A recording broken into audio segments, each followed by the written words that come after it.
உடையார்பாளையம் அருகே திரௌபதி அம்மன் கோவில் தீமிதி திருவிழா. திரளான பக்தர்கள் தீமிதித்து நேர்த்திக்கடனை செலுத்தினர். அரியலூர் மாவட்டம் உடையார்பாளையம் அருகிலுள்ள வாத்திக்குடிக்காடு கிராமத்தில் அருள்பாலித்து திரௌபதி அம்மன் கோவில் தீமிதி திருவிழா 18 நாட்களுக்கு முன் கொடியேற்றத்துடன் தொடங்கியது. அன்று முதல் மகாபாரதம் கதை பாடப்பட்டது. விழாவின் முக்கிய நிகழ்வான தீமிதி திருவிழாவை ஒட்டி அம்மனுக்கு 16 வகை திரவியங்களால் அபிஷேகம் செய்யப்பட்டு வண்ண மலர் மாலைகளால் அலங்கரிக்கப்பட்ட திரௌபதி அம்மன் அதன் பரிவாரங்களுடன் சிறு தேரில் எழுந்தருளி பக்தர்களுக்கு அருள்பாலித்தார்.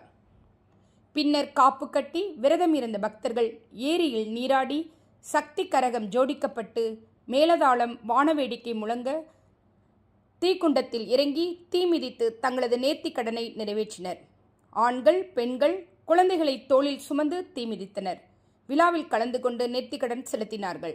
இந்த திருவிழாவில் பல்வேறு கிராம பக்தர்கள் கலந்து கொண்டு சாமி தரிசனம் செய்தனர்.